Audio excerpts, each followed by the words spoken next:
Hello and welcome to the fourth of the Writers Guild of Game Writing.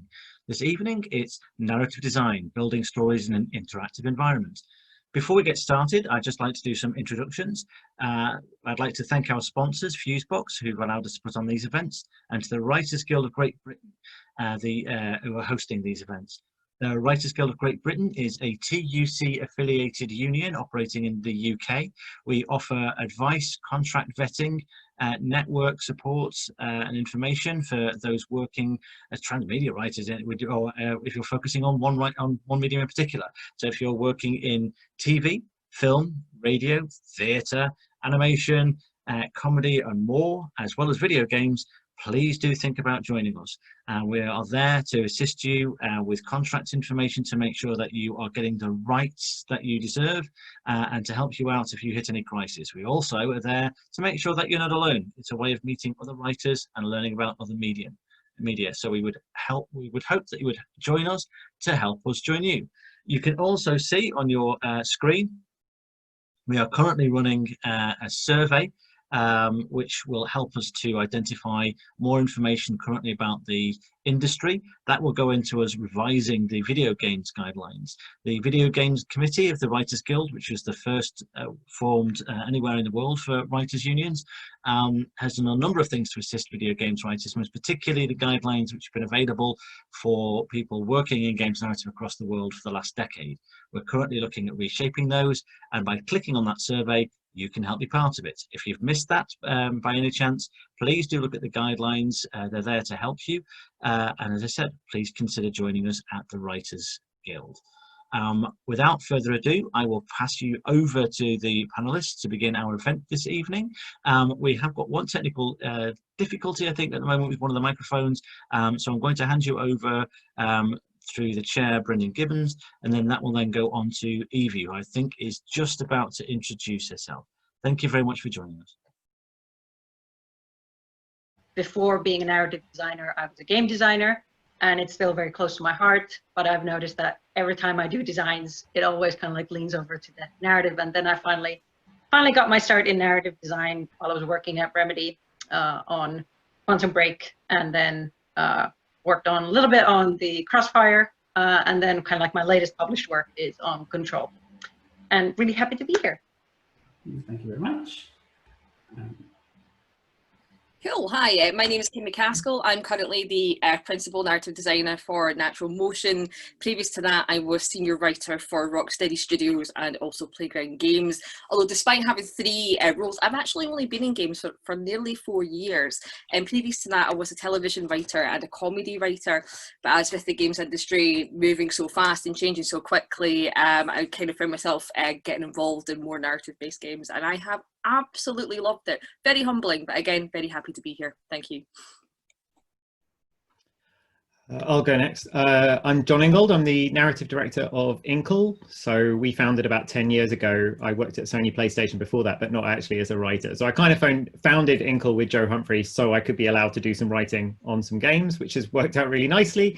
And I've enjoyed myself very much. So we made 80 Days and recently Heaven's Vault and a bunch of other games that have kind of been noticed for their interesting writing and perhaps their fun as well.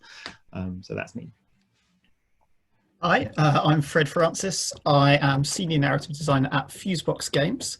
We are mainly known for Love Island, the game, which was a game I wrote initially a significant part of off the back of having previously been a comics writer and more importantly, I suppose, a comics researcher. I was teaching comic design, graphic narrative theory at a university maybe 3 years ago, when I had a call from a friend of mine who said, I know you watch a lot of Love Island.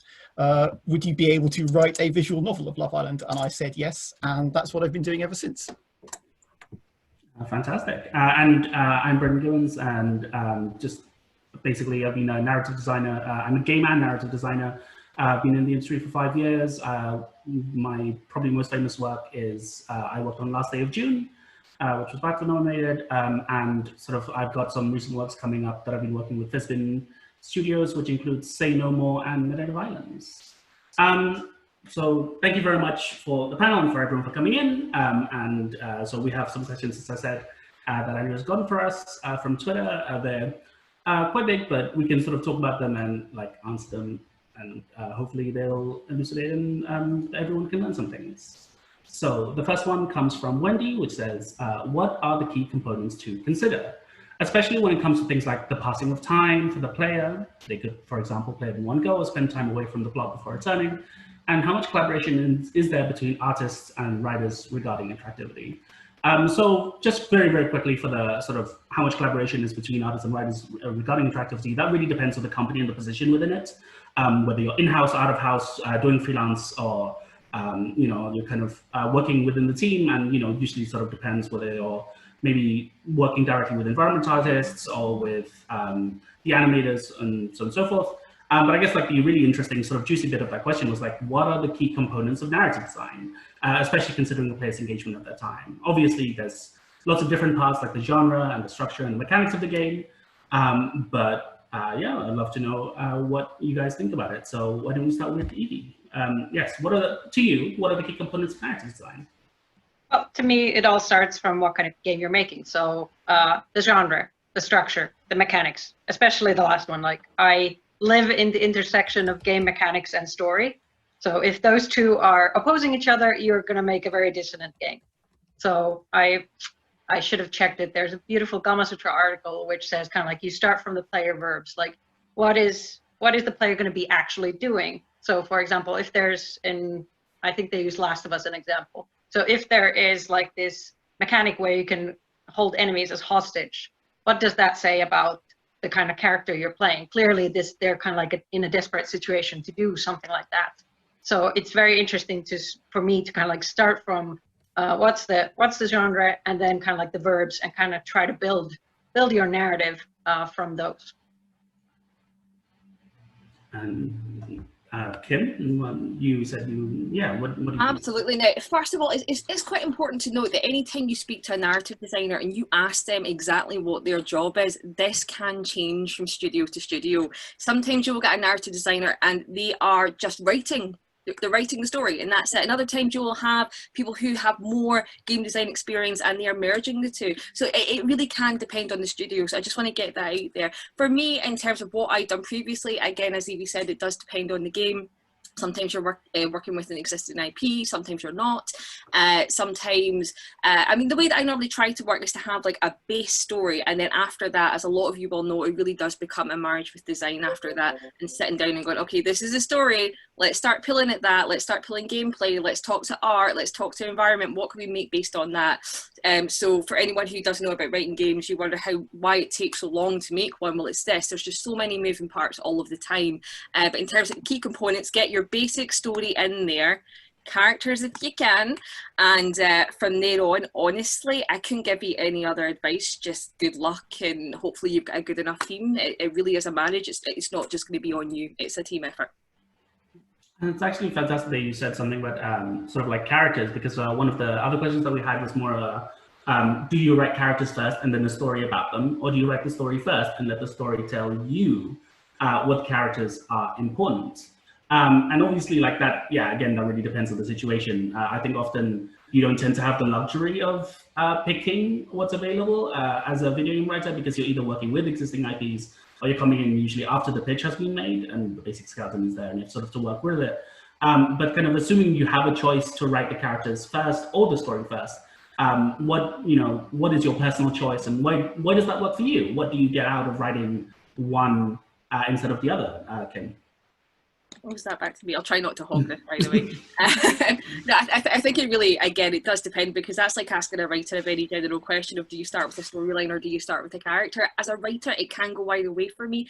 As a game writer, I do try and start with story, because at the end of the day, this is about player experience. What kind of experience do I want a player to have, and what kind of characters can I create that are going to influence that and complement that?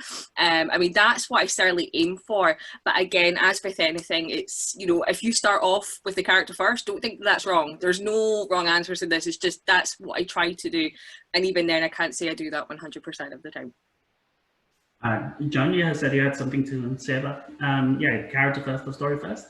Yeah, I actually do it completely the other way around, which I guess just goes to show that there isn't a right answer at all. Like for me, I think the thing that Evie said, that games start with verbs, is really important. Like, because not entirely because the story is there to support the game verb, so that's true, but also because anything which is outside of the game verbs you simply can't do. So if your story requires a theological discussion in the middle of it, your story's not going to work, so you have to throw it away. So you start with your verbs, and your verbs dictate what your characters are going to be like, because they have to delimit and outline the characters. And then from there, the story is, well, what story can I tell that will let these characters show who they are and let them breathe? And I quite like that for myself as a personal approach, because I always feel like story's a bit arbitrary. Like anything can happen in a story, and then if somebody doesn't like a bit, well, you just change it and you just come up with something else. Like it's very rare to have a story where you couldn't bin half of it and rewrite it if you really needed to.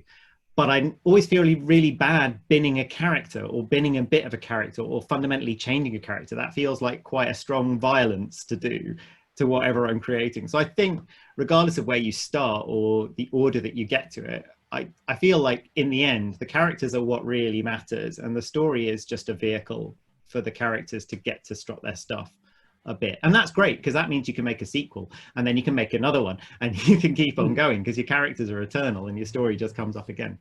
But I mean, you know, obviously everyone has their own approach on it. No, sure. Fred, I mean, considering that you've written a lot of sort of like Love Island, I guess kind of very character-focused things. What's kind of your opinion on this question? Yeah, I'm about to say exactly the opposite of what John said, strangely enough. Yeah, so the interesting thing I've found about the work that we do is it is entirely character driven. The entire mechanics of the game, the entire basis of what we do is people having social relationships and how they navigate those social relationships. And the reality of that actually means that story does tend to come first a lot of the time, because the story is the thing that's so much more immovable. The issue with a branching narrative where characters have to have social relationships is quite often you don't have complete control over all the possible interactions of those relationships. Sometimes two people who you might not think want to fall in love have to fall in love, because that's what happens in a branching story. And so the reality there is your most powerful tool as a writer is your ability to make characters do what you want. If two characters who don't feel like they're going to fall in love is going to be a problem for you, it's much easier to write them so that they have some interesting traits that mean that their relationship makes sense than it is to go back and redesign your entire story just to avoid that possibility. So in that case, we always tend to put characters slightly secondary and flesh them out and make them well-rounded enough that all the possible options, all the possible routes you want to take them down make sense for the characters that they are. I think, yeah, no, it's really interesting kind of, because I'm a freelancer, it's often, I don't often kind of get the chance to change anything, and usually like, yeah, something's sort of been set, but it's, I think it's, it really sort of, yeah, depends on what has the most room for change usually, I think for me, and like depends on if, you know, like what's the easiest thing to change, because sometimes something is already set in stone and you just can't change things. So the next questions that we have two questions that are sort of very similar. What are some clever ways to make sure that the player feels like it's their story, even if the game is linear or has limited branching? And someone else says, branching flavor dialogue is cool and all, but how do you make choices feel important while still following the same overall plot trajectory? So I guess it's like, yeah, how do we give a player ownership of a story with limited branching? And I guess that's, you know, that you have like the mechanical expression, you know, stuff like giving them the first person perspective and, you know, making it sort of their story and giving player ownership that way, or giving the player the options to react sort of emotionally, even though it doesn't kind of change the actual storyline. But I guess, like, do you have a go-to trick, or is there something that you find is most powerful that give like a way to give a player ownership to a story while still being linear or limited branching? Fred? Yeah, sorry. Yes, coming to me first. Yeah, I think this is going to be a bit of a funny one. I think this, again, this is probably fairly specific to the realm in which, the only realm of video game writing which I've worked in, which is a kind of visual novel and a casual style, which I love working in. But humor is the really obvious answer to me here. The easiest way to let people feel like they have some control over a story or they're invested in the story is to let them make jokes, is to let them have fun. Everyone will remember a moment if you asked people what to do in a situation where one of the options was to do something funny, particularly if the thing that they want to do is funny now and also has a funny consequence later. It can be very limited branching. It's a very simple kind of Boolean moment of character memory to have someone remember that you said something funny and recall it later. But that makes everyone feel good. Everyone loves that in a kind of social situation. So any point where you've got two characters interacting, you know you've got limited branching, let people kind of express themselves in ways that feel good socially. And that's obviously not just limited to humor. That could also mean letting people say something positive, support someone else, or maybe just be really mean and funny in the moment. As long as people remember it later, that's just as impactful, I've often found, as a really significant branching choice. Kim, would you like to answer this as well? You can look ready to.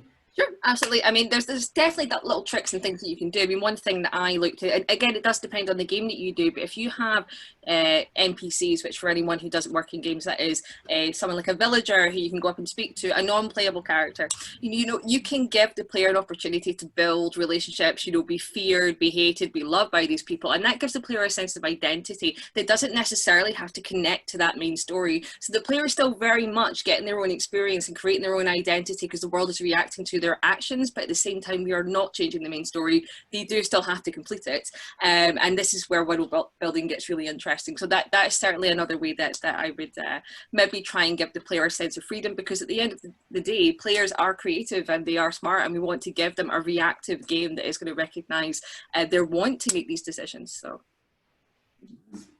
and Evie? Oh, you're muted, sorry. Yeah, sorry. Yeah, great answers already. My favorite kind of like technique that haven't employed it much, but every time I find it in a game, I'm like, oh, that's so clever. It's kind of like what I call steering. It's kind of like it has, like, you get some options on how your character reacts, but kind of like it doesn't affect the story. So this was used in Uncharted 4 when Nathan, you know, meets his brother and he gets to tell the story of one of the previous games. So you get to choose kind of like which story he tells. Or at the beginning of Firewatch, when they kind of like set the background for the main character's story, and kind of like he's quite miserable like marriage, and kind of like, you know, how he made these choices, even if those choices don't really kind of like reflect on the main story, you get to choose kind of like which kind of person you're playing. So I really find that kind of like very, very clever to build this kind of like emotional connection with the character, even if it doesn't have like always mechanical consequence or payback. Of course, if you can kind of like give us like a small, very tiny nod, like, okay, you mentioned in your backstory when you were kind of like making your selections that you really like plants, and maybe you switch one of the background props to be plant now.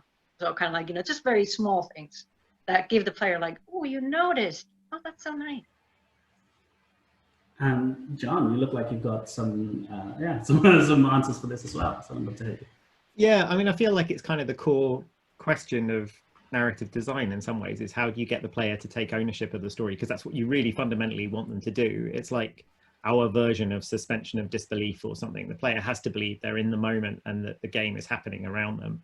But the weird thing is, I don't know, our games have a lot of branching and a lot of consequence, and a lot of, when you do one thing, it'll infinitely affect the rest of the game afterwards, because we tend to build things in that order. But I'm never sure how important or good that actually is. I think significant branches are interesting and people kind of look at them and they discuss them and they think about them, but they're very abstract for players actually, because they only play one game. They don't stop and check this branch versus that branch. And if you have 3 or 4 or 5 or 6 really significant choices, that's far too many for anyone to map. So people just give up. They just assume that it's linear anyway, regardless of how branching your game is.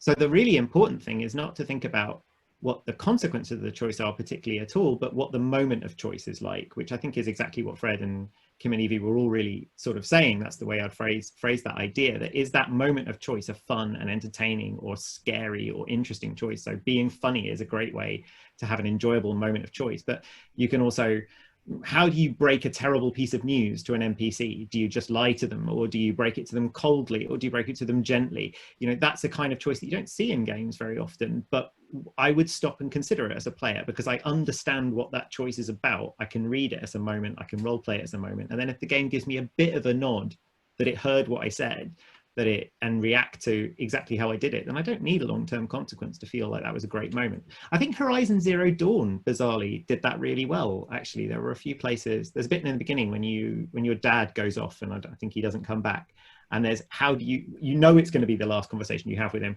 How are you going to be? Are you going to be like angry and vindictive, or are you going to tell him that you love him? And it's just a lovely little moment, even though you know that it's not going to affect anything in the game. You know that there's no consequence in this game whatsoever. And then when you add a bit of consequence, I think you've got something really powerful relatively cheaply. So I guess the answer in short is just write it well. Fred, you said you had your, Yeah, I loved what John just said. I think it really kind of captured what we were all saying. It made me think when John said, you know, it doesn't really make any difference kind of in the end. The thing that we say a lot when we're working on games is that the story really needs to live in the player's head rather than in the game itself. And that's the truth of what John's saying is, yes, I mean, I guess technically it doesn't make any consequence, but if you are giving people lots of really regular options of choosing how they want to break news or how they want to talk to someone, and more specifically, I suppose, if you plan that those options are generally the same throughout, then the entire game does live in people's heads, because the character that they are can be something that they build for themselves without the game needing to react to that. If you always give people three options, and one of them is to break the news gently or to be a gentle person, and one of them is to be a cold person, and one is to be a funny person, most of the time we find that people tend to stick to that type of option because they've decided that's what they're doing, that's what they want to do. And the game doesn't really need to react to that very often, because much more of the time, that's how the world and the entire kind of structure of the narrative fits to people, is they know where they are, they know what they're choosing to be, and that's for them. That's not recorded in our memory. And just before go to you, something that John sort of said is like, I think something that we kind of forget, or sort of like the way that the player experience, like even though the game itself might have branches, the way that the player experiences the game is linear. So there's not, that's kind of almost what you have to try to make for, essentially, and make sure that it still works even once it's still linear. Evie? Yeah, and I think kind of like that's interesting, kind of like, giving player options, the one thing where I kind of want to be careful is kind of like tying any kind of mechanics to it. So for example, the famous Paragon Renegade option in Mass Effect. Like if you attach some kind of like numerical values or currencies or anything to these kind of like options, then players will want to game that system, and they will potentially kind of like lose some of that immersion and freedom to play the character they want, because they know like, oh, I got to max my Paragon like attributes, so I always have to choose this option, or I have to look at the wiki to kind of like get the best option so I can get this ending. So I think kind of like, it's very, very important to just have some choices that are completely free of any kind of game mechanics and just let you express yourself.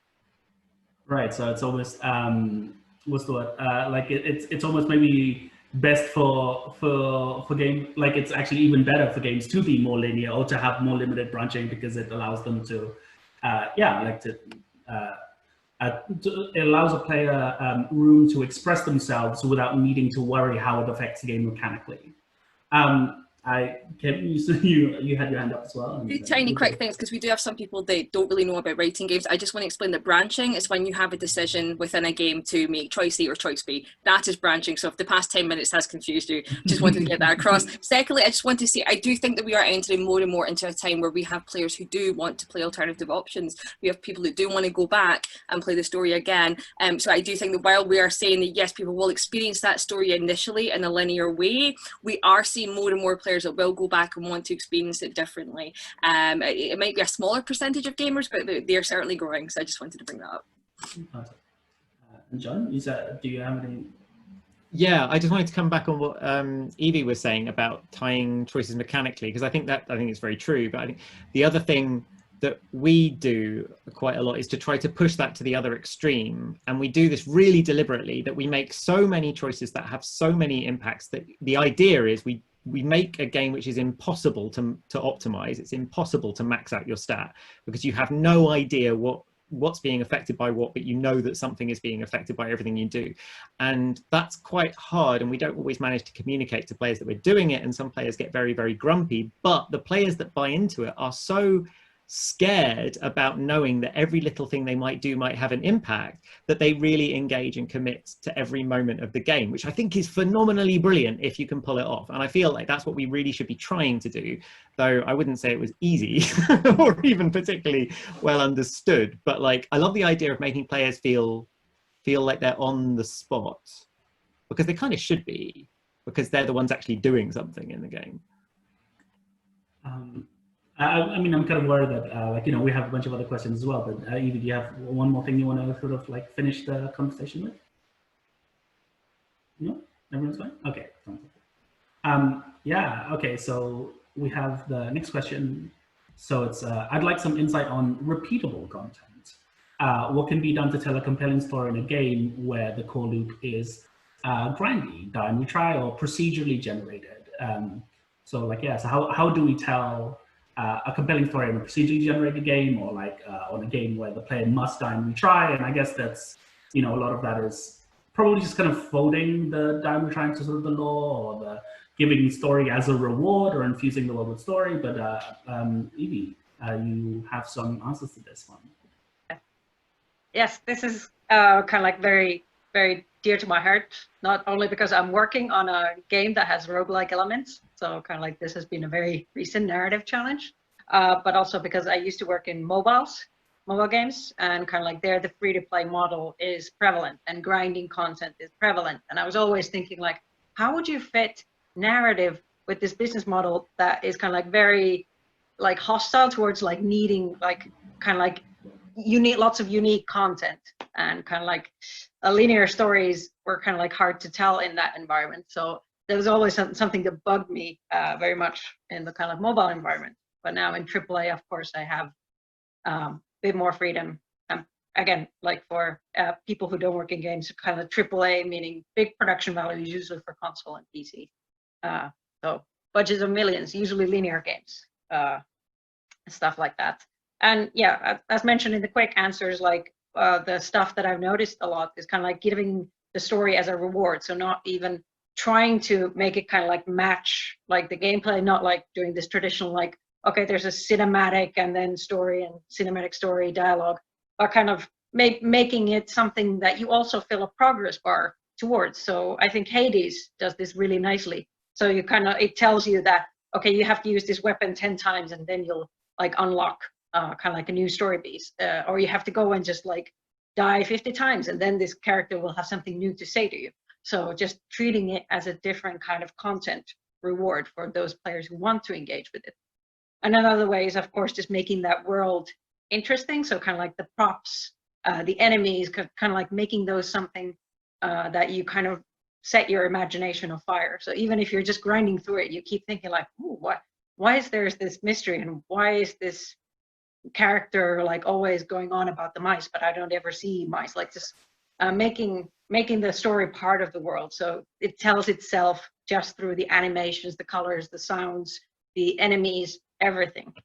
That's kind of like the way I'd go about it, and one that I've seen kind of like employed around. But like, of course, this is my favorite topic. I could talk about this forever, but does anyone else want to say something?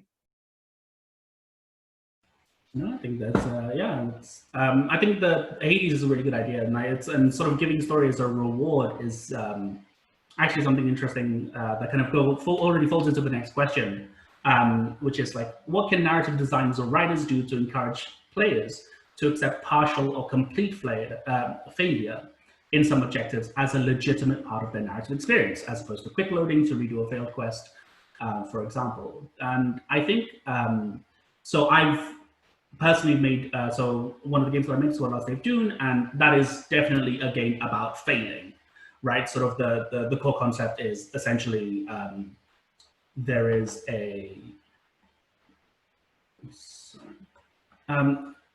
there is a car crash, and you know, the player is then given the power to try to prevent it through to prevent the circumstances of that car crash. So it's sort of like, oh, there's a ball coming down, the kid tries to pick it up, and that makes the car swerve, you know, by avoiding the kid. So then, you know, you do all of the puzzles, you remove the kid out of the way, but then something else happens that causes the car crash in a different way. And what we've always done is like, yeah, like we want to give story as a reward for reaching the milestones. That's how we found was the kind of the most, you know, like to kind of ensure, because I think when you have stories about failure and failing, it's more about this contract between you / the game with the player, saying that you know, you are progressing, you are doing the right thing. We know it looks like you've done the wrong thing, or we know it looks like something else has happened and it's bad, but actually no, this is a good thing that you've done, and you know, you have solved it the right way. We just haven't given you the tools to solve it properly because of, you know, whatever reason, and so on and so forth. And that is like the kind of core important thing is just, yeah, to kind of like try to build up that, at least for me, like in my experience, to kind of build up that understanding, and to always like, yeah, you know, try to clarify and reward the player by sort of a cutscene or a piece of story or something like that. You have something to say on this? Yeah, and kind of like getting the second part of kind of like where the failure is part of the gameplay. I really love it when games kind of acknowledge and kind of fold mechanics into the story. So like the die and retry. Like a lot of games, we treat the kind of like dying of the main characters like, oops, that didn't happen, try again. Like that is like a branch that didn't just happen. But especially kind of like games where kind of like it narratively and mechanically supports dying as part of the loop. So for example, Dark Souls is a really good example, where kind of like, you know, dying has consequences, and it's acknowledged kind of like in the lore that this is a thing that happens, and you're actually being kind of like transported back to the nearest bonfire, and you have to go and collect your stuff because that's where you kind of like previous you know, iteration dropped them. So I really kind of like find that interesting, and especially with the kind of like rise of roguelikes, kind of like Deathloop upcoming, kind of like where the time loop is a thing. I find it really fascinating to kind of like see where we're finding these kind of like new narratives about kind of like you're just going over the same loop again, but you're maybe evolving, or you're remembering what happened in the previous loop, and now you have to use those skills and that memory to kind of like advance the story. Fred, you got your hands up. Do you want to say something? Yeah, I want to kind of take a different approach on this for a second. I think it's interesting. When I saw the question when we were kind of planning out the session, I found it really interesting to kind of see this question come up, because it's such a strange question for me in terms of coming from a mobile game design background, because we don't have fail states. We know, and we have the data to prove it, that if you're doing a story game for a casual audience on mobile, anytime you ask someone to redo it, lots of people drop out. It's the thing that's very, very obvious people don't want to do, is do that bit again. And you're telling people not to play your game. As far as the statistics we have kind of tell us, every time you ask someone to do that, you're going to lose players, which lets us know that they don't like it. So we just don't have fail states. And I think that's a kind of a fine way of solving this question, is if you're having a problem with fail states in your game, you're not sure how to make them narratively relevant, just don't have them. A problem that, particularly if you're designing a story, a problem that ends up in something that might be a fail state is, in lots of kind of circumstances, if you look at storytelling, also just a way that you could advance the story. You could suggest that, okay, you did something wrong, but that doesn't mean you return to somewhere else. That doesn't mean you cancel what you've done. It just means you live with the consequences of what you did, and the story continues. I don't think there's any reason to try and solve a fail state problem, unless you're definitely, as Evie says, there's lots of reasons why you want to build it into the story. But if it's not worth building into the story, or if you're having trouble with it, you don't need it. It's my opinion on that.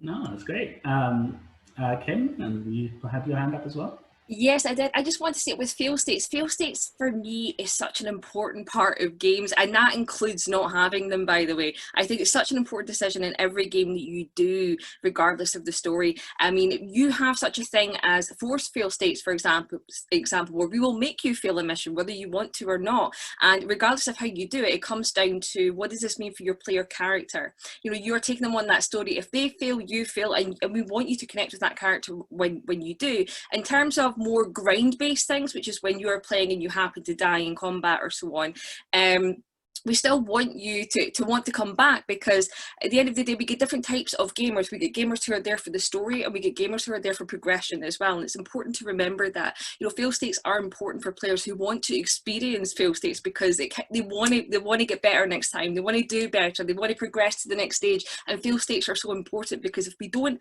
have fail states, then there can be a sense of, well, everybody wins, and not every gamer is happy with that, and not every writer is happy with that, and not every story really benefits from not having a fail state, whether it's forced or whether it's not. For me, I quite enjoy, and I'm being my own devil's advocate here, I quite enjoy trying to not have them, but if they have to be there, I want to, as best as I can as a narrative designer, writer, whatever, try and make it matter to the narrative and to the character as well. John, you look like you've been thinking a lot and hard about this. What's Yeah. your impression? Well, I've mostly been listening, actually. I think this is like I feel like failure and supporting the player's right to fail is the biggest unsolved problem in narrative design that there is, that people have only really just started talking about in any detail. And there's a whole range of views on it, from players have got to fail because otherwise they can't win, which is kind of the very hardcore end of the spectrum, which is definitely there, and it's very noisy in its defense of that philosophy sometimes, through to the mobile end of the market, which is like, well, if the story fails, then your whole game fails. For me, I'm really fascinated with ways to find mechanics that allow for failure that is both obviously failure for the player and they can do better at, but which doesn't get deleted, reset, and repeated. And I think a lot of that is about moving away from the model of let's make a computer game which is a bit like Die Hard to let's make a computer game which is a bit like, well, any other story at all, actually. Because when you're watching Die Hard, the one thing that never ever happens is Bruce Willis doesn't accidentally stumble and get shot and die. It just doesn't happen. It's not allowed to happen within the rules of that universe. And we know that as the viewer. As a player in the game, we have to watch the death of Ellie in The Last of Us thousands upon thousands of times, especially if you're really bad at that kind of game. Which doesn't really help the narrative at all. In fact, it actively hurts it almost every time it happens because of the repetition and the kind of disengagement that gives you. So, okay, those are just particular kinds of game, but what else can we do? So like the games that we've worked on, like 80 Days is a game about traveling around the world fast, and you can't fail it, because if you get back to London in 80 days, that's a win. And if you get back to London in 150 days, then you still got back to London, but everybody tells you that you lost. But it is a fail state, but it isn't a fail state. The game doesn't stop. And a lot of players were really surprised that the game doesn't stop on day 80 when you fail, when you're sort of stuck in Tenerife or wherever you happen to be.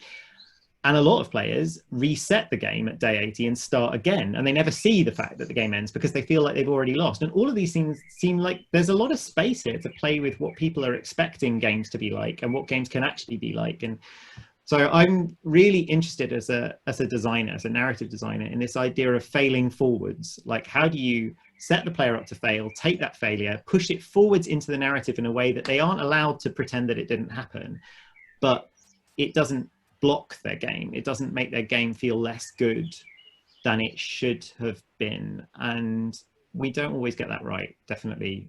Sometimes we just frustrate people, but I think it's really interesting. And I think there's loads and loads of space there to make things where you turn a failure now into the challenge which you overcome later, because I didn't understand it this time, and now I do understand it. And a lot of those time loop games that Evie was talking about, they definitely use that model, that I fail something, and then when I understand it, I remember my failure, and that makes me feel good about having beaten it, but in a way that wasn't just about repeating the same loop and kind of rinsing through it. Like the Outer Wilds does this, you know, a million times over, and it's hugely successful for it. I feel a bit sad if the only way we can do that is in games about time loops, though, because while time loops are fun and cool, they are only one episode from the palette of episodes that Star Trek: The Next Generation offered us. Like, we can do all the other episodes as well.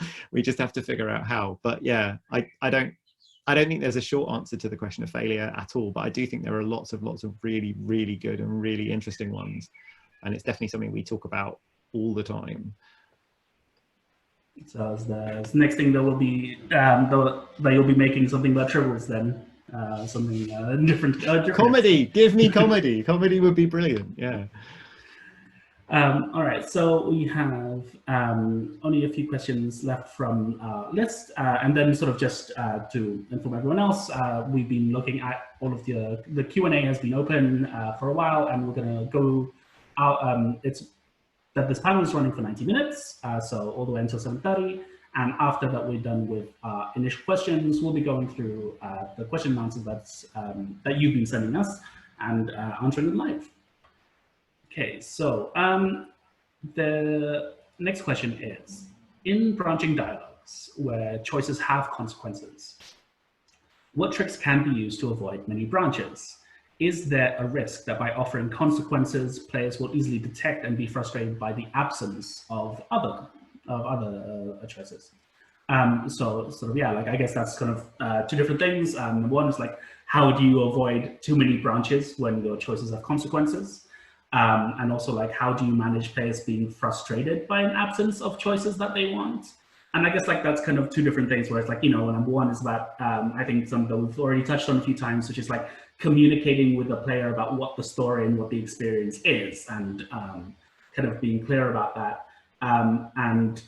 But the other half is like, how do you avoid too many branches? Well, that's, you know, that's sort of just the foldback structure, and which basically means, you know, like when you have multiple choices and they branch out, they also branch back in. And so therefore there's, you know, once you're kind of giving room for people to talk about, for people to sort of have a different experience about something, about, you know, like, so, oh, how do you deal with this ghost, you know, or do you talk to it? Do you, I don't know, suck it up with a Hoover or so on and so forth? You know, whichever of those branches that you end up choosing, the consequences of that is the same, where the ghost leaves and the house is now not haunted anymore, which, you know, goes to the next part of the story. But I guess like, yeah, it would be interesting to hear sort of some other things outside of that. So I guess like, yeah, starting with, yeah, John, outside of using a foldback structure, like I think because your games have a lot of branches, like how do you avoid using too many branches when, especially, yeah, when all of your choices have consequences? So I think, yeah, I think one can't just dismiss the foldback structure in a single sentence. Like the foldback structure is, I've never heard it called that, but I know exactly what you mean, right? Yeah. And it's the core fundamental structural principle of all of this kind of choice-based design, right? You've always got to fold back. Anything else is ludicrous. So you're doing that the whole time.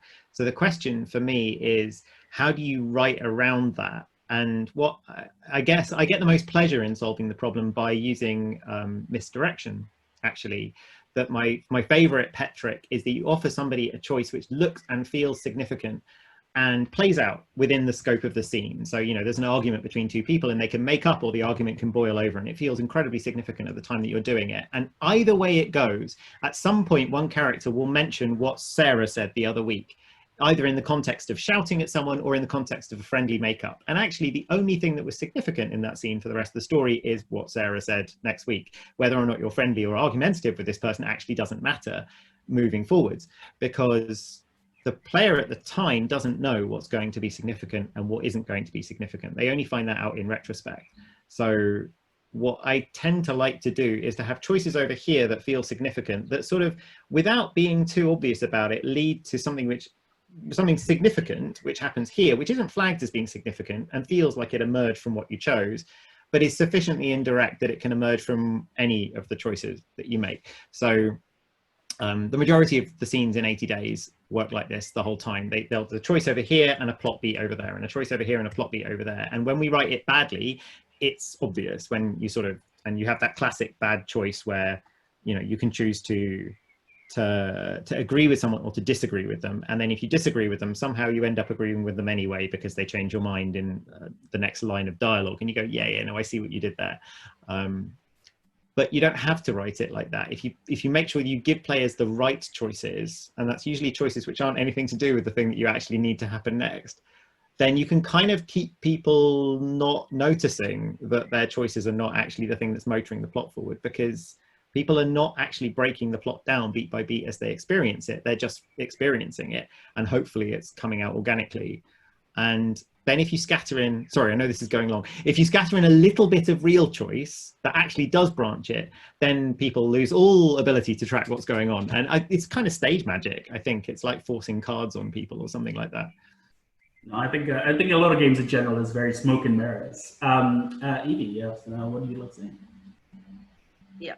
Yeah, so everything John said, pure gold, and I feel like I'm just kind of like repeating, but I like giving kind of like examples so people can maybe go and play those games, because I think that's really good way if you're not in the industry yet, or you're thinking of moving into kind of like playing these games and looking at how game narratives work is like the best way for you to learn about it. But kind of like just also kind of like we do the bottleneck or kind of like a foldback structure to avoid that endless branching.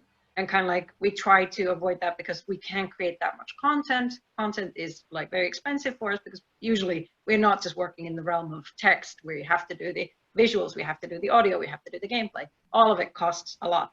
But kind of like one thing that you can do is kind of like make all the choices kind of like result in similar kinds of content. So for example, you have 2 people to save, you can only save 1, and kind of like, you know, we can switch those kind of like, you know, okay, this character survives and their kind of like, you know, branch is fairly similar to the other branch. Of course, player will only experience 1. So if they go back and play, they'll maybe notice that, you cheated me. This branch doesn't actually, like, the consequence is just that that character survived. But of course, again, it's a bit more of that emotional expression, like which character do you care more about? Which one do you want to see more?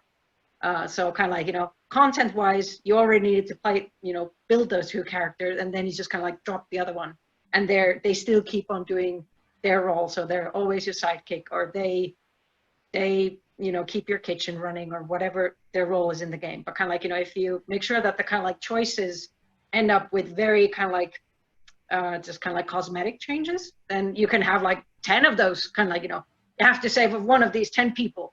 And kind of like, it doesn't matter because kind of like all those 10 branches are roughly similar. Kim, you have your hand up? Hello, yeah, just to add on, and it's probably repeating slightly. I mean, as a game writer, you always want to give the player the option that they want. You want that, you definitely do. And it's the ongoing balance of trying to create a world, create a story, be loyal to it, but still let the player do what they want. And it is this constant thing. So as a player, if you feel that, they should have given me that option to do it, chances are across the span of 5 years, it has been considered. It has been considered, it has been brought up, and whether it is narratively just not enough of a payoff, it costs too much money for not enough of a payoff, just for whatever reason, it's probably been vetoed. How do you get around that? How do you get to try and make branching easier? Get to your consequence as fast as possible. You know, kill the dog or don't. You'll have your consequence. You know what I mean? You don't need to stay there for too long. Just get there as quickly as you can. But what I would say is, what I try to do is, if there is room, I will try and put in reactive dialogue, so that if, say for example, like we always have this ongoing rule and it's quite dark, don't hurt children in games. Don't kill them, don't hurt them, don't punch them. But if a player tries to do it, create some reactive dialogue to go, that's probably not a very nice thing to do. Make the player feel that their efforts and their attempt of an option has been recognised, but we are still trying to protect our world, our story, our character. So it's again, just to summarise, react to it, but don't let them do it, so that they know that they've been noticed, but no. No, that's great. So we only have a few more questions left, one which is, I feel like the standard durations for story-driven games is far too long, so 10+ hours. I find myself often forgetting a lot of what happens in the middle section.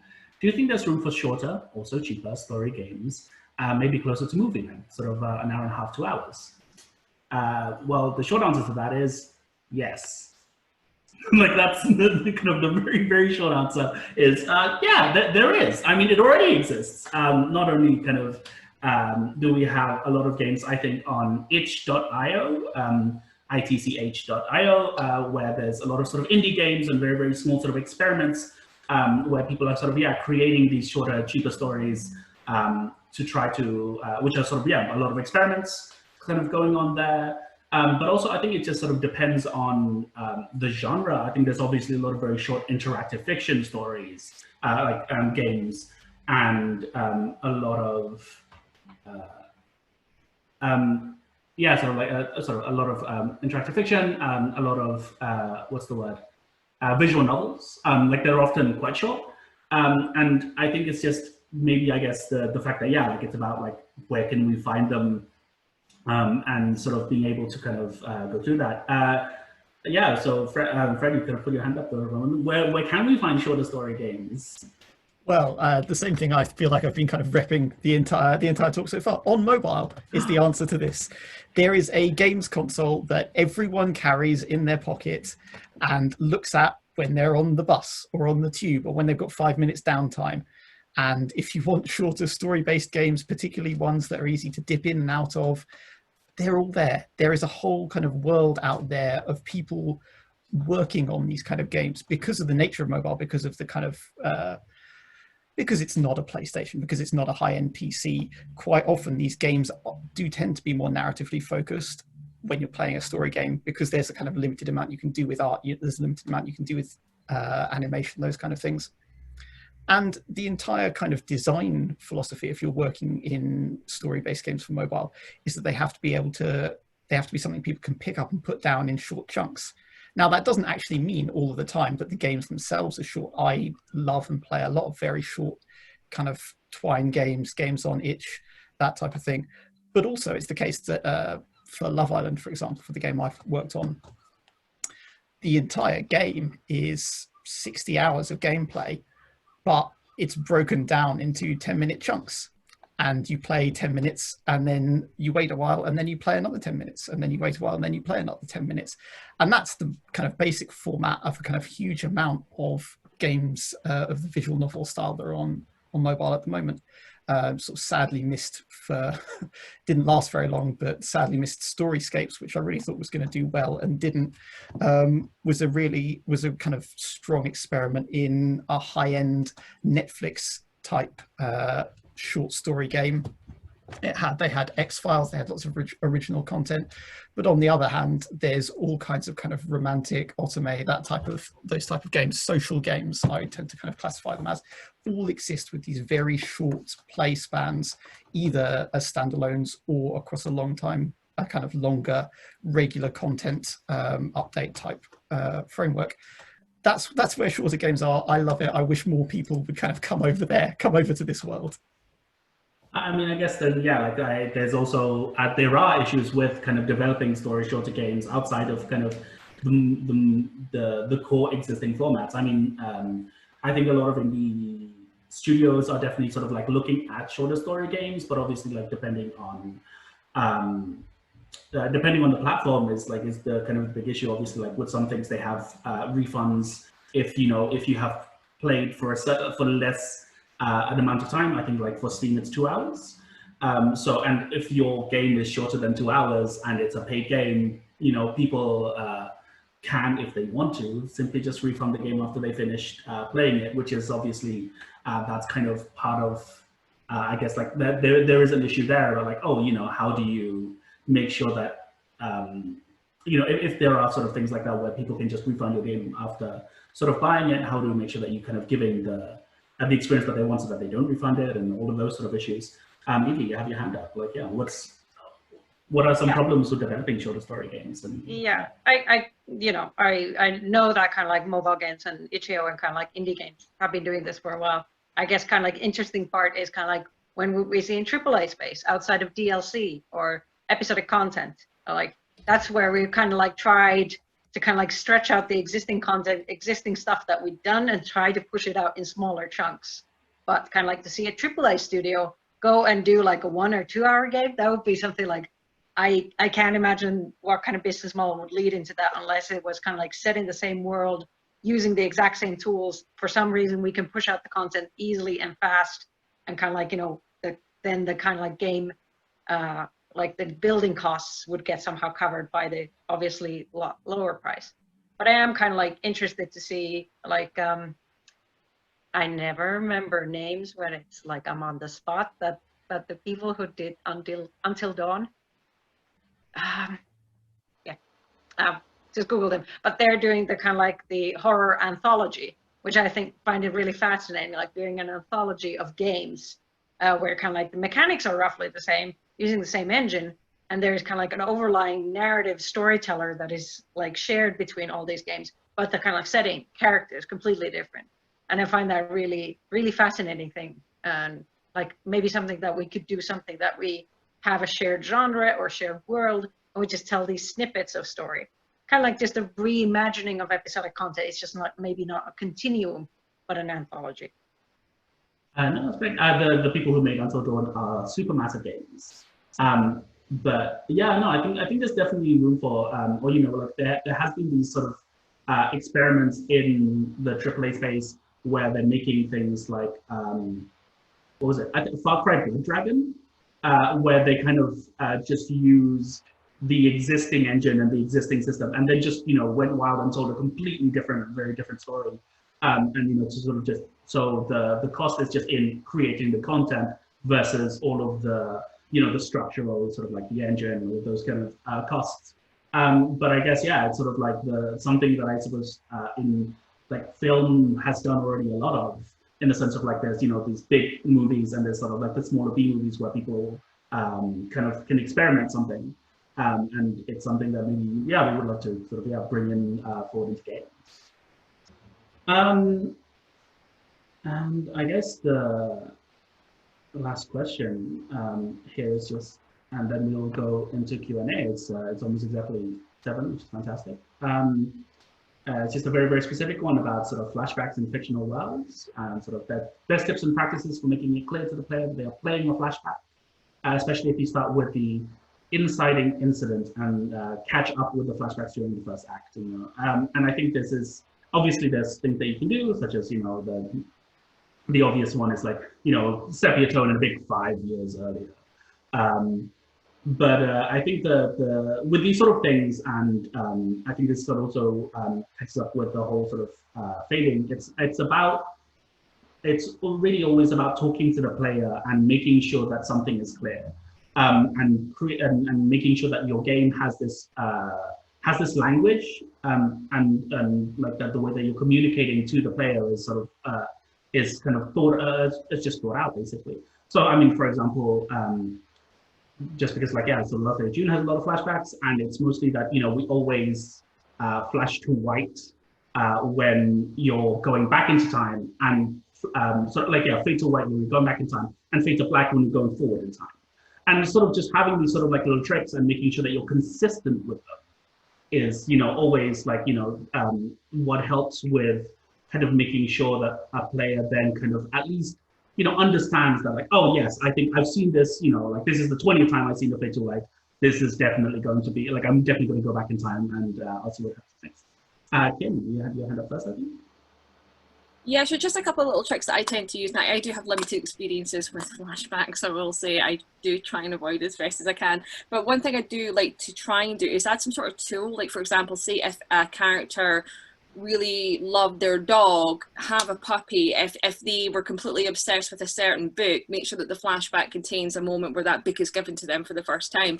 Just little things like that, just little sentimental pieces might, even though they're not completely relative to the main plot in that moment, sometimes these little tools can help you get there if you are trying to relate that we have shifted in time. Yeah, Evie, you had your hand up as well. Yep. So kind of like in more big budget games, you can afford to build like several character models and character skins. So kind of like good thing to do is just to remember to also like how, like, for example, there's a big escape, they jump through the window, they got cuts on their faces, and now you rewind back and kind of like, you know, they don't have the cuts on their faces, they don't have the mud on their clothes. Or like Naughty Dog does like everything with so much style and money like no one else can afford, but kind of like in Last of Us 4, you literally play as your teenage version. So kind of it's quite clear that, okay, you're now playing in your childhood. Of course, not all games can afford to kind of like do this, like, okay, we're just building this separate character model that we're using in this just one scene or 2 scenes, and it's very expensive, so you have to maybe do a bit more trickery. Or kind of like other games I've seen kind of just use the rewind, like the good old VHS, like the screen breaks and you see the rewind, kind of like image just like, And so kind of like just using, we're still stuck with a lot of kind of like imagery from TV and movies. So kind of like, and everyone, most everyone, I would like to say, watches TV and movies. So of course they'll recognize a lot of that language. But yeah, I haven't kind of like found much that is still like very game specific, like purely our thing that we didn't crib from TV or movies. That's fine. But yeah, so to me, I think it's just, yeah, like you just got to make sure that you're saying things you just got to be straight with how you're using it, make sure that you're clear. So that's kind of all of the questions that we have right now in the 7, so it's perfect. And now we have half an hour for looking at some of the Q&A questions that you've already sent to us. And I think what I want to start first is actually kind of a very basic question, and I think a really, really nice one. What exactly is the difference between a narrative designer and a game writer? Which I think everyone has sort of like, unfortunately, I think that this is something where like the industry doesn't have, yeah, Kim has already sort of said that the industry doesn't exactly have very structured sort of titles. What a narrative designer might do in one studio is very, at least to me, I think can become slightly different because it depends on what they might do, because it might be implementing, it might be sort of concepting, so like, because it can be very high level and can be very low level in the sense of like high level, so it's like, creating the story Bible, or doing all those things, and towards just like implementing the dialogue in engine and making sure, or like doing the voiceovers and doing all of those things. Evie, you had your hand up first, I think. You're ready to answer this one. Sorry, I'm like just grabbing all the questions. No. That was really good. Yeah, but kind of like I've been talking to some students about this, and kind of like what's my go-to metaphor is that kind of like, game design is the what you're doing, and the kind of like story is the why you're doing it, and then kind of like narrative design bridges the two by saying like, okay, how? So kind of like figuring out that middle point of like, we have this story and we have this game, now how do we make them meet? Usually that's kind of like where my personal space is. But yeah, I've seen kind of like, and I've written story Bibles. I've kind of like been the world builder, while kind of like writer has been more kind of like involved with the story and the main plots and the characters, while I've been doing kind of like the incidental fill-in bits, like, okay, we just need someone to name this health potion to something that isn't health potion, because that doesn't work. It's just like a development name. And kind of like the writer is too busy doing the kind of like very, very important main plot stuff, so I kind of like fill in the kind of like minor stuff. But it's of course as important, but kind of like from maybe like story point of view, the health potion is as important as the protagonist. Kim, you have your hand up? Yeah, so just to go back to what I was saying at the start, I mean, it was one thing that really shocked me coming from television was narrative designer. I didn't really know what it meant, and then I realized that it does, again, really change from studio to studio. I've been in studios where I've been a writer and had a narrative designer. I've been in studios where I am the narrative designer. I've been in studios where I am the writer, there was a designer, there is no narrative designer. So, if you're wondering exactly what it is, I think Evie probably has the best take on it. But don't be shocked if you apply for a narrative designer position and it isn't exactly these things, because I do think, and I will say this time and time again, AAA games especially, they are changing so fast and so quick, and the requirements within the roles are changing so fast and so quick that they're starting to splinter. And with that, it is getting harder to kind of keep on top of what exactly does a role mean. It means what it has to mean for that game, for that company. And it's just something that we're all of us are catching up basically, and so are the roles and what they mean. John, you had your hand up? Yeah, I did, but I actually, now I think everyone's just said everything I was going to say. I've worked in the industry for 15 years now. I still don't really know what a narrative designer is, but it kind of largely doesn't matter, I think. Like the one thing I have noticed is that you get people who do writing for games who are very resistant to the idea of doing anything apart from the writing. They want to do the words, and they want to own the words, and they want to own the story, and they don't want to know anything about how it happens or what happens to it once it leaves them. And those people tend to burn out with frustration very fast.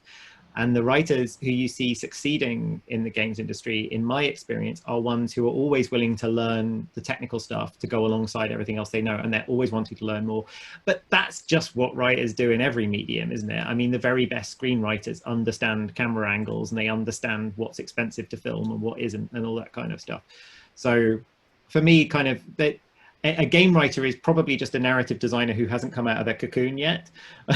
Like, you probably just have to keep on growing and learning as it is. Like, it would be nice if every game writer, narrative designer never had to do any coding of any kind whatsoever. But to be honest, that's probably not even the most efficient thing to do. So I don't know. We're all working to become our better selves the whole time. That's all I was. That's my take on it. Fred, you sort of quickly. Yeah, I was just going to tag on to that. I think what John said is kind of absolutely right, and it's something we had this discussion internally in our studio the other day, and it's something we try and promote when we bring people on to write, which is something we do very regularly because writing is the kind of core component of what we do. And we came to the conclusion, kind of fundamentally, as John has said, if you came on board as a writer, the first time that you are presented with a point where a character has to make a decision, and you have to come up with 3 different things for that, and you have to decide which of those decisions is going to get recorded and pull those points out and join them back in again, even if it's only 1 line each, then you're doing narrative design. And so the time that you spent being a writer is probably up until your 2nd day when that happens, and then you're a narrative designer as far as we were concerned. So no, that's fair enough. Evie, you were pointing up. Yeah, I just kind of wanted to say, kind of like from my own experience, like I'm doing a lot of like localization now, or kind of like making sure that all our strings are just functioning as they should. They're pointing to the right directions. They're all showing up correctly. So it's just kind of like I'm kind of like the narrative QA. So like you have to just get your hands dirty at some point. But I kind of wanted to say that there are I know there are some pure writers kind of like out there, but they have to be kind of like working in an environment where like the narrative driven focus is like very heavy on the game. So for example, Remedy, their writing tool used to be just kind of like, very pure kind of like script writing tool, and like everything derived from the story first. So kind of like with Control, which was the interesting part, that we tried to kind of decouple the story and gameplay in the sense that they could kind of like work simultaneously and not having like level designers wait for the story to be handed to them before they started doing their work. And it was kind of like in Control, I noticed that kind of culture shock when level designers were told like, just do a level, do gameplay. And they were like, but I don't know the story. And we were like, okay, we will match them. You just kind of come up with interesting gameplay and we'll figure it out. This just has to, like, you can't wait in this waterfall method. But that's the way kind of like it used to get done at Remedy. Like there would be a script. Writers would just work on it, and then it would get handed off to level design. And of course, then it would get messy when like rewrites were coming back and forth between gameplay and writing. But but they're very rare. Like these positions exist, but if you get it, you're a unicorn. Yeah, I think there's you just have to kind of get busy. Yeah, like I think as someone, if you're working in the game industry and you are some sort of like writer, or like you have just because of the nature of like how it gets implemented and all these things, you just have to do what needs to be done. And that means, like owning the words sometimes means implementing them, sometimes means making sure that, the localization, everything is done well. And it's just, whatever needs to get done, you sort of put your hands up and be like, these are my words, let's put them on. Are there any books or other resources you recommend for aspiring narrative designers that are out of school? I think that's something that I've sort of seen it a few times, sort of like, what books or resources would you recommend for the aspiring designers? John, you've got your hand up. So the one that gets recommended the most by everyone that I ever see is the blog of a narrative designer called Emily Short, who everyone has heard of and everyone in the industry has read. And like, some of her stuff is deeply insightful and interesting and clever. Some of her stuff is left field. Some of her stuff is really straightforward kind of basics and things, but she does everything she does with an incredible level of attention to detail and care. And so on her blog, which she's been writing for maybe a decade now, there is pretty much everything that everyone has ever thought about narrative design in some way, shape or form. sometimes in more detail, sometimes in less, but you could probably teach an entire degree course on it by now, I should think, or at least use it as a very, very good jumping off point. So that's definitely the first thing that everybody recommends to everybody, as far as I'm aware, in narrative design. And there isn't really much else that I can add to that. Like, there aren't very many good books that I know of. There aren't very many good courses that I know of, actually. Maybe the others do, but yeah, that's my go-to. Kim, you said you had something that you want to... Okay, so this is quite opinionated, so bear with me. Now, I, again, came from television and just landed into a game studio, which I'm happy to talk about later. But I really didn't know that much about design. And I was given a book called The Narrative Toolbox. I don't know if you guys have seen that one. Now, I'll be honest, it was a great read for me.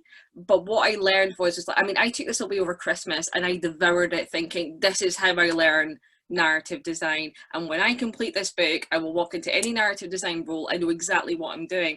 I would say about 30-40% of it, and this is not the author's fault, and again it's kind of repeating previous points, I walked in and went, oh my god, because one thing you'll realize is, especially if you don't work in games, we're using terminology all of the time. Now my version of what that word means could mean something entirely different to Evie. That is just what you're used to. I get different studios will use different words for different things, so it's like its own language. It gets confusing, and when you're reading a book which tells you this word means this and this word means that and this thing is here, it can be a bit tricky. So I would say Narrative Toolbox for me, 100% read it. It's fantastic, but there was a bit of me that walked into a game studio afterwards and just wanted to throw all my books in the bin, because I thought the only way I am going to learn this is to actually get to know that particular team, this particular game, and then figure out what it is they want from me. Evie, you have your hand up first? No. I would just recommend kind of like, if you have no experience in games, kind of like, yeah, play those games. Like, especially if you have like an idea that you want to work for a particular studio, of course, play their games, their competitors' games. Like, that's very important. Analyze the story, how it's told.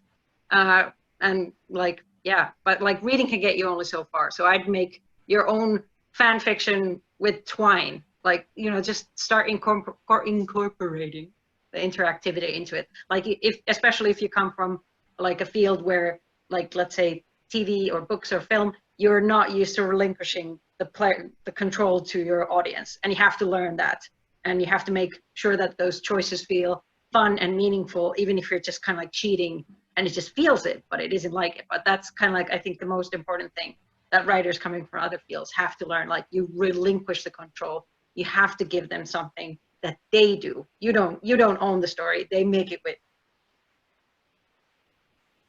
Fred, yeah. Yep. I was just going to shout out a couple of things. I was an academic before I was a practitioner, and so I think it's funny to hear John say, "Oh, there's no good books." Just want to mention the IF Theory Reader, which I know John is in because I've read it, and Emily is in, and a whole host of other kind of great and good of interactive fiction theory. That is, it's a fantastic resource. It is theory heavy, but if you want to kind of plow into it, what it really gives you is an overview of the kind of shape of the history and the discussions of interactive fiction in a way that's kind of invaluable as a shortcut to having to go back and play 1980s text adventures and stuff. And then to kind of pick up on Evie's point, although that's really good as a kind of theoretical thing, actually for me, the most important piece of reading that you can do from my perspective, this is what I used to learn, is just read the Harlow manual for Twine. If you read the Harlow manual for Twine and you try and put it into practice by doing the things that it's teaching you to do, or, I mean, alternatively, I didn't learn this way, but you could read the Guide to Ingold.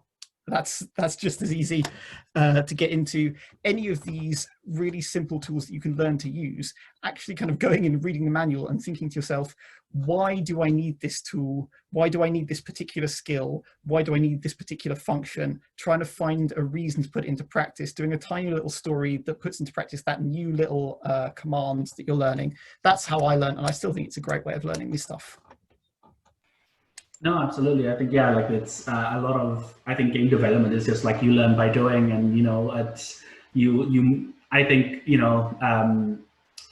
obviously there's a lot of game jams out there, and people can maybe find that as sort of like an interesting way to, like as an excuse, basically, like you can find sort of like the Global Game Jam or other game jams that exist. and use that as an excuse to make games, and sort of as a starting off point. And yeah, try out using Twine or Ingold or like any of the sort of the store things and create something. I've done that before. Kim? This will be quick, but I just want to add that the one thing I really want to get across though is that from studio to studio, one thing that you will pick up on a lot is imposter syndrome with every single skill set, with every single person. So yes, you can read the books, and it is important that you do try and familiarize yourself with the theory and language and so on. But I think it took me about 6 months to realize that we don't know what we're talking about most of the time, and we've just kind of developed our own language as we've went, and that is unique to our studio. So if you do find yourself into games for the first time and you're like, everyone is talking nonsense and I don't know what they mean by that, know that it doesn't matter how long you've been in games. It's okay to ask, I don't know what that means, I don't know what this is, because chances are they're very aware of that. So don't rely on books for everything. Yeah, absolutely. It's like, yeah, your coworkers are also a good resource, or other people, other narrative designers. Evie? Yeah, just one note. I noticed in chat that people didn't catch the name of the blog and the book. So John and Fred, if you mind re-saying those things so everyone catches their names, so they can go and immediately Google them. Sure. So the blog is written by Emily Short. I can't remember what it's called, but that will turn it up. Yep, and the book I'm talking about is called The IF Theory Reader. And I think if you Google that, you should be able to find it fairly easily. Fantastic, thank you very much. So next question. How do you get over viewing your character stories as your own precious children and becoming overly attached to them and then having to scrap them or dramatically change them? I mean, in my personal experience, this is just, you just have to get used to it. It doesn't suck. So I don't think it's, because yeah, I've been very, very attached to sort of like, yeah, parts of the story or like those sort of things before. And you sort of just, unfortunately, because you're making a game instead of writing a book, there is so like every single word that you write has such a cost. And learning that cost and understanding that cost is, I think, a part of being like an narrative designer and understanding like, oh, then I've got to, being able to understand, like, I guess, like, triage what's the most important and what's best, I think is kind of, yeah, a part of it. But Kim, you had your hand up first? I am really, really bad for this, so I feel like I should say something like, see when you get invested in your characters. Now, I've worked in games where I've not been that invested, but see when you have a game and you are so invested in those characters, and then you get that message back saying, designers saying that maybe they should be used for this thing, so it kind of makes them redundant in the third act, so maybe we should just kill them. It can be quite hard when you've invested in their entire life. I mean, it can be really, really hard. How do you deal with it? I think this is so key to game development, which is maybe different from other types of writing. The compromises will be endless. You cannot get attached. It's hard not to. It's hard not to. I do struggle with it, but when you have got art, design, even environment, everything can affect your character, and it can make them a little bit redundant at some point, and their death might be imminent in a way that you didn't want for them. Maybe your thought for them in the story meant something entirely different, but now you've got to make it work. You've got to make their death work and make it work for the entire story.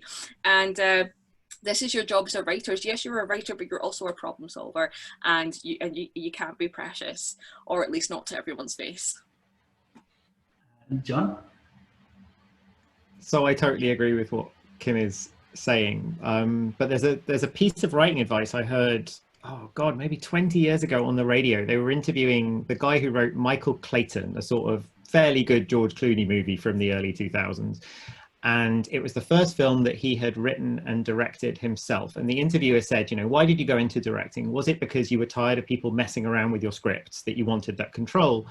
And the writer, whose name I can't even remember now, said with this wonderful bafflement, he said, I don't understand the question. As a writer, you're always looking to trade up.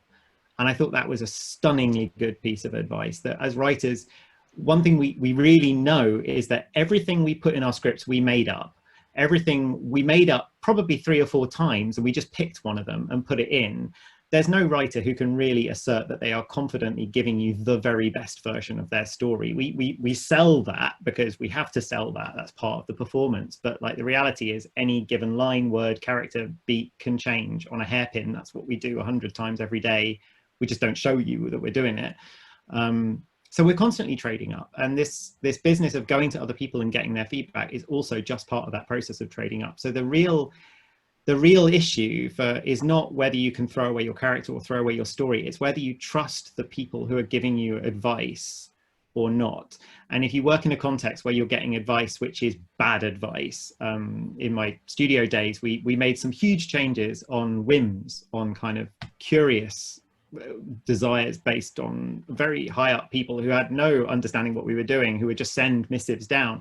And that's incredibly frustrating because they're not even paying attention. But then in the same studio, there were people within the studio who would say, I don't get that. That doesn't work. Why are we doing it this way? And you go, oh yeah, you know what? I hadn't seen that, but now I see that. So the trick is to surround yourself, if you can, with people that you like, respect, and trust, who challenge you, but who, you know, understand you, but not too much. That's the best way of doing it, is just being part of a good team.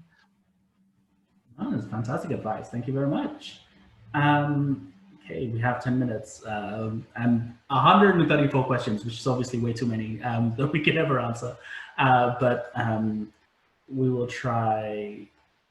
I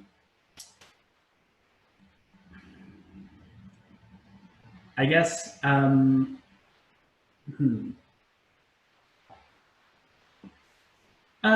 Okay, I guess this is interesting. What would be a good way of dealing with the pronoun of a faceless or silent or a silent player, sort of the first-person view, where you don't want to exploit their gender because you want the player to be able to identify with the character.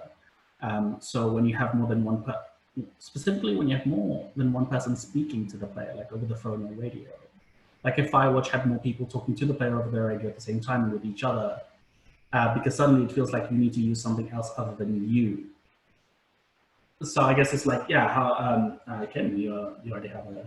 I feel like this is something that's quite relevant to me. I have had consultants that are non-binary in the past that have addressed this very thing, and I think this is so important to any game development. If you're going to take that challenge on, consult the people that understand it best, and you know, you should never be afraid to share your work with people if it means getting the character across in the most representative way possible, because we have seen previously how that has gone wrong, and I think the more the games progress, we have to get that right. And from my understanding, and again, this is coming from someone who's not non-binary, but my understanding of it is when you have multiple characters talking to, like, they are you, despite the fact that we do have neo pronouns, seems to be the safest way to go, and people seem to be generally quite happy with that. But regardless as to what game you're doing or how you're addressing someone, please consult. Never be too precious to consult someone who understands it better than you. I think coming from that, something that I think you might want to do is like, sort of to answer the question, sometimes you just have to pick who the player is. And you if there's no way to sort of write around that, because especially, I mean, obviously, like, we're all talking in English here, and you know, and obviously in English we have a good, like, they them is a perfectly surfaceable like a single person neutral pronoun. However, you don't often have that in other languages, and if you are making a game that will get translated, I think it's best to just think about and pick something right from the beginning, because often the gender of the character, even if it's the gender of the player character, you know, can matter, or like it can dictate how a social situation kind of unfolds. And sometimes, you know, like, if you want to try to add some ambiguity, then it's okay to actually add that and play that up and actually work with it, rather than to sort of try to kind of almost ignore the whole issue of gender and ignore the sort of like sidestep it as best you can, because yeah, especially if it's going to get translated, this is just, it's an issue that you're going to have to work with, unfortunately. Evie, you had your hand up. Yeah, coming from localization, I know how kind of like hard that issue is, even if you say like, no gender, and they're like, but yeah, which gender? But I think that's why I kind of like a lot of games try to get around this issue by assigning this kind of like almost mythical title to the player character, like they're the captain, or they're the sweeper, or whatever, kind of like, you know, they are their role and their title, and that's why everyone because they're so in awe of it or so in fear of it. They're kind of like, oh yeah, the captain said. So kind of like, that may be one way around it. But again, in localization, your localization people come back to you. So is the captain a woman or a man? And then you're like, I just tried to get around this. Right, you can. But like in English, at least, like you can try to use this kind of like role or some kind of like, signifier instead of like the pronoun. But then you have to build the whole story around this, that they are the captain. Fred, you had your hand up? Yeah, firstly, obviously, I just want to echo Kim's point that consultation is the most important thing you can do. When you're writing in any question, I would suggest, but most importantly, when it comes to an issue where you're not yourself sure or you don't represent the kind of thing you're trying to write, the first thing you have to do is get someone in and talk to them. There are people out there who kind of professionally deal with this stuff. We use sensitivity readers a lot. It's invaluable for writing, I would suggest. The other point I want to make is this is obviously dependent on the kind of game that you're making. If you're doing something with a lot of voice acting, this isn't an option. But I'm a big fan of Choice of, are a games company. They make mobile games. They make text games, and so they simply allow people to choose. They give you a set of options for the pronouns you would like to use. And I think some of them also have a kind of text entry form where you can just enter what you would like. That is considering we've been talking the whole time about branching dialogue, how games can be branched in different ways, it's a perfectly reasonable and I think sensible design choice to just use the branching tools that you have to respond to how people would like to be addressed. Fantastic. All right, I think we have room for maybe one very, very quick question. And I think this it's one that's very clear. So do you have any advice for writing for a character or NPC who was originally written for someone else? Originally written by someone else, sorry. I think, often depending on the work that we do, you kind of have to end up going, perhaps you're coming in halfway through the project or something like this. Do you have any advice for someone who, for writing for an existing character or those sort of things? Kim? I would say trust your judgment. You have been hired for a reason. If you have been brought in for it, definitely familiarize yourself. If it's important, sometimes it might not be that important to do so. If, let's say, if it's a reboot, something like that. But if you've came halfway through a project and you're taking over from another writer, if you have the pleasure of getting to know that writer and seeing what they've done and talking to them about it, great. If you've not had that opportunity, again, it's just about looking at what's there. It's nice to be loyal, but at the same time, if you see something for that character and for that story that you feel is better, this is where you have to trust yourself as the person in the front seat and do what you feel is because at the end of the day, it doesn't matter who's been there first, who's there second. Everyone's role is to serve the game as best as possible. Fantastic. Any other analysts or anyone else? No. I think it's we only have 1 minute left, so I think it's time for Andy. It's time for Andy to wrap up. So thank you very much. For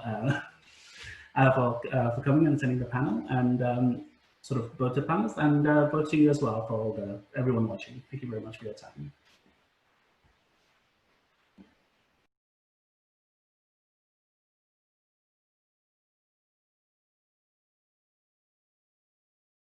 Thank you very much for coming along today. Just to remind you that we do have one more panel to come on world building, and the tickets are going for that really quickly. We're filling up very fast. Quick thank you to Fusebox for sponsoring the event, to the Writers Guild of Great Britain for organising it. Please do consider joining us so that we can help you and we can help shape the industry together. Thank you to all of you for coming along this evening. I hope that you're able to look at the surveys again so that we can look at your thoughts and feedback so that we can help shape the industry together. And I'd like you, without disturbing your neighbours, if you can clap your hands, bang your feet to thank our panelists. We will hear it in spirit. So thank you very much if you can do that. And with that, I would bid everybody. One quick thing actually, because we always get asked this, would you be willing to give your Twitter handles? So you can find me, Andrew Walsh. You can find me at English Scribe on Twitter, and you'll find out more information on the panel tomorrow and also potential future events. But I won't say anything about that because I need to go and sit in a dark cupboard for a while after we finish these, but we will be looking at doing some future events. Let me pass you over to the other panelists so they can give you their Twitter handles. So It's I'm Kim apparently won, just Kim apparently won. That's it. Yeah. I'm at John Ingold, and my company is at Inkle Studios. I'm at jfredfrancis on Twitter, but I don't tweet and you won't be able to get in touch with me there. If you do want to get in touch with me for any reason, I'm also at jfredfrancis on Insta, and I do read DMs on Insta, so you can contact me there. Yep. It's always hard with the online stuff. Yeah, you can find me on Twitter as @Silliet, so SILLIET. And you can find me at Brendan Gibbons, although currently I'm having a bit of a Twitter break, but I'm sure you can find me there and add me on Twitter. Thank you very much, and you'll find links to all to the surveys, etc., in an email that will follow up shortly. And we'll be announcing if we're able to make these recordings available. We hope to do that. We'll be making those available soon, and we'll be sending details out through the Writers Guild and through the normal channels. Probably how you found out about the panel today. So thank you again. Hope to see you at the panel tomorrow or at future events, and stay creative, everybody.